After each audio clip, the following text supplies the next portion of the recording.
जय श्री राम, राधे राधे। स्वागत है आप सभी का मेरे चैनल में। आशा करती हूँ आप सभी स्वस्थ होंगे। तो कल हमने 71वां सर्ग अयोध्या कांड का पूरा किया। आज हम आगे का सर्ग प्रारंभ करेंगे। आगे के सर्ग में हम भरत का कैकेयी के भवन में जाकर उन्हें प्रणाम करना और उनके द्वारा पिता के परलोकवास का समाचार पा दुखी होकर विलाप करना तथा श्री राम के विषय में पूछने पर कैकेयी द्वारा उनका श्री राम के वन गमन के वृतांत से अवगत कराना। तो श्रवण कीजिए आज का सर्ग। अपश्यन्त अस्तु ततस्तत्रः पितरं पीतुरालये जगाम भरतो द्रष्टुं मातरं मातुरालये। अर्थात पिता के घर में पिता को न देखकर भरत माता का दर्शन करने के लिए अपनी माता के महल में गए। अपने परदेश गए हुए पुत्र को घर आया देख उस समय कैकेयी हर्ष से भर गई और अपने सुवर्णमय आसन को छोड़ खड़ी हो गई। धर्मात्मा भरत ने अपने उस घर में प्रवेश करके देखा कि सारा घर श्रीहीन सा हो रहा है। फिर उन्होंने माता के शुभ चरणों का स्पर्श किया। अपने यशस्वी पुत्र भरत को छाती से लगाकर कैकेयी ने उनका मस्तक चूमा और उन्हें गोद में बिठाकर पूछना आरंभ किया, बेटा तुम्हें अपने नाना के घर से चले आज कितनी रातें व्यतीत हो गई हैं। तुम रथ के द्वारा बड़ी शीघ्रता के साथ आए हो। रास्ते में तुम्हें अधिक थकावट तो नहीं हुई? तुम्हारे नाना सकुशल तो है ना? तुम्हारे मामा युद्धाजित तो कुशल से हैं? बेटा जब तुम यहाँ से गए थे तब से लेकर अब तक सुख से रह रहे हो ना? ये सारी बातें मुझे बताओ। कैकेयी के इस प्रकार प्रिय वाणी में पूछने पर दशरथ नंदन कमल नयन भरत ने माता को सब बातें बताई। वे बोले, माँ नाना के घर से चले मेरी यह 7वीं रात बीती है। मेरे नाना जी और मामा युद्धाजित भी कुशल से हैं। शत्रुओं को संताप देने वाले कैकेयी नरेश ने मुझे जो धन रत्न प्रदान किए हैं उनके भार से मार्ग में सब वाहन थक गए थे। इसीलिए मैं राजकीय संदेश लेकर गए हुए दूतों के जल्दी मचाने से यहाँ पहले ही चला आया हूँ। अच्छा माँ, अब मैं जो कुछ पूछता हूँ उसे आप बताओ। यह तुम्हारी सैया सुवर्ण भूषित पलंग इस समय सूना है, इसका क्या कारण है? आज यहाँ महाराज उपस्थित क्यों नहीं है? ये महाराज के परिजन आज प्रसन्न क्यों नहीं जान पड़ते हैं? महाराज प्राय माता जी के ही महल में रहा करते थे, किंतु आज मैं उन्हें यहाँ नहीं देख रहा हूँ। मैं उन्हीं का दर्शन करने की इच्छा से यहाँ आया हूँ। मैं पूछता हूँ, बताओ पिताजी कहाँ हैं? मैं उनके पैर पकड़ूंगा अथवा बड़ी माता कौशल्या के घर में तो वे नहीं हैं। कैकेयी राज के लोभ से मोहित हो रही थी। वह राजा का वृतांत न जानने वाले भरत से उस घोर अप्रिय समाचार को प्रिय सा समझती हुई इस प्रकार बताने लगी, बेटा तुम्हारे पिता महाराज दशरथ बड़े महात्मा, तेजस्वी, यज्ञशील और सत्पुरुषों के आश्रयदाता थे।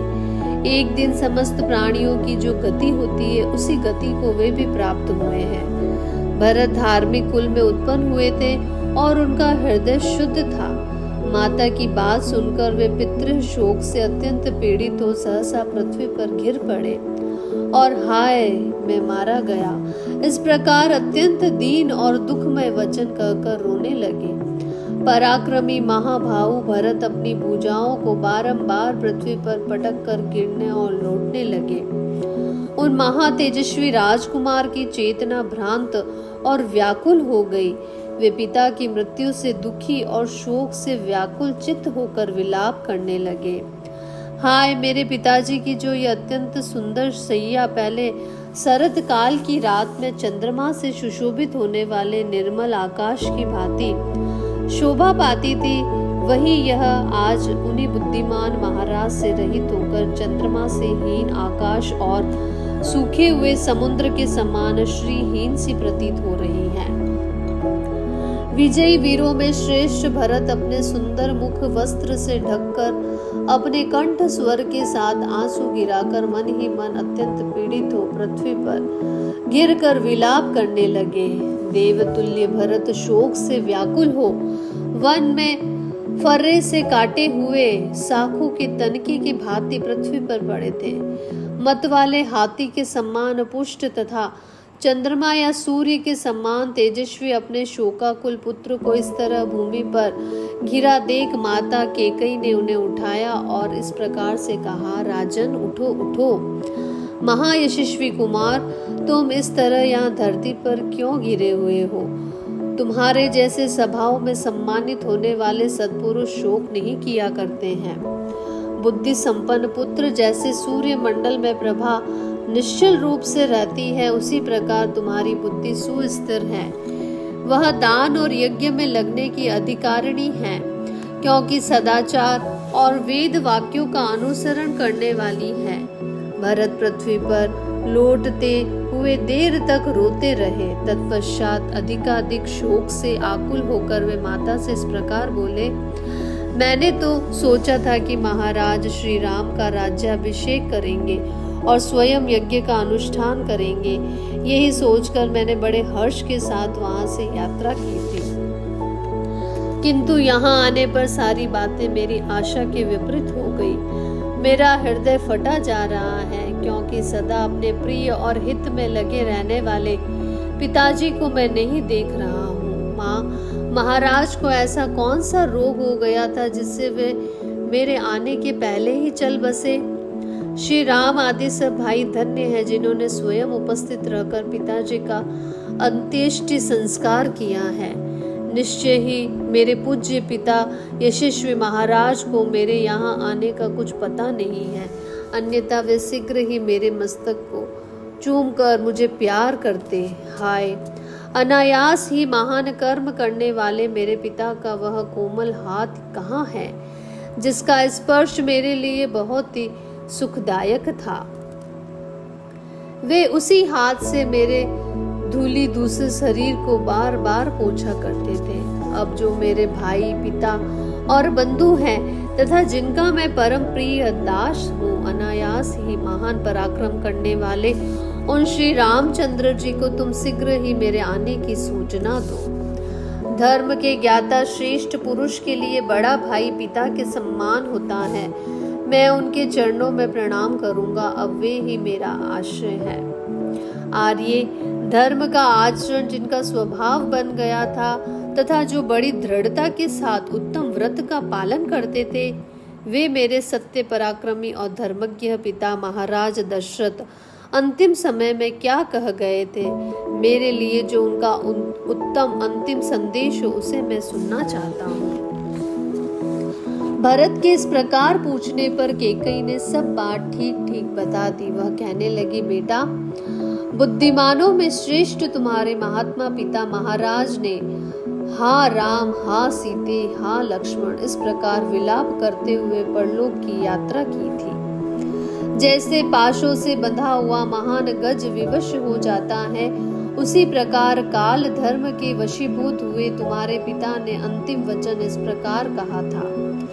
जो लोग सीता के साथ पुनः लौटकर आए हुए श्री राम और महाबाहु लक्ष्मण को देखेंगे, वे ही कृतार्थ होंगे।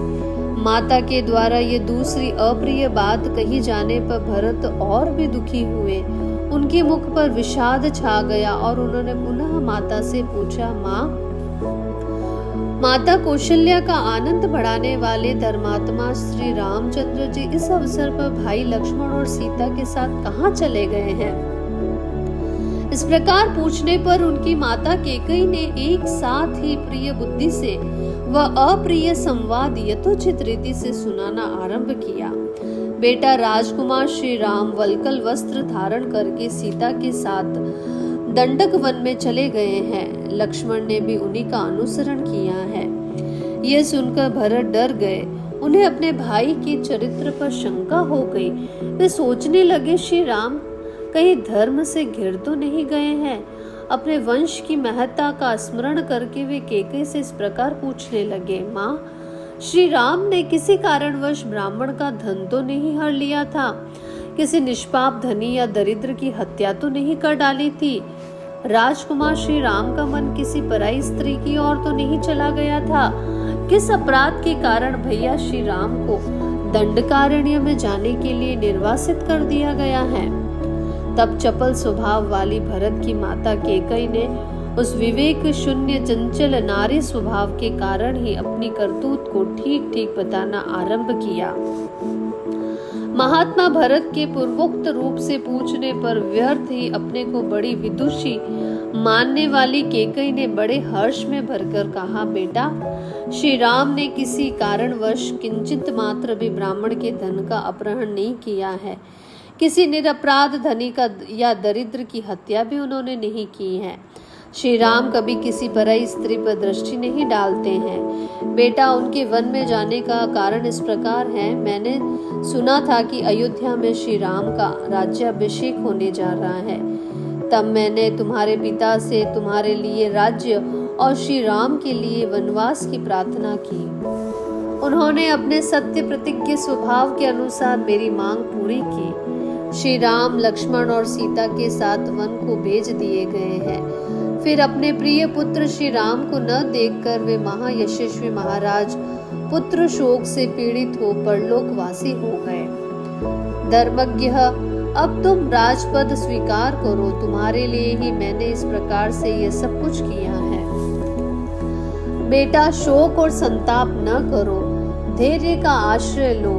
अब यह नगर और निष्कंटक राज्य तुम्हारे ही अधीन है।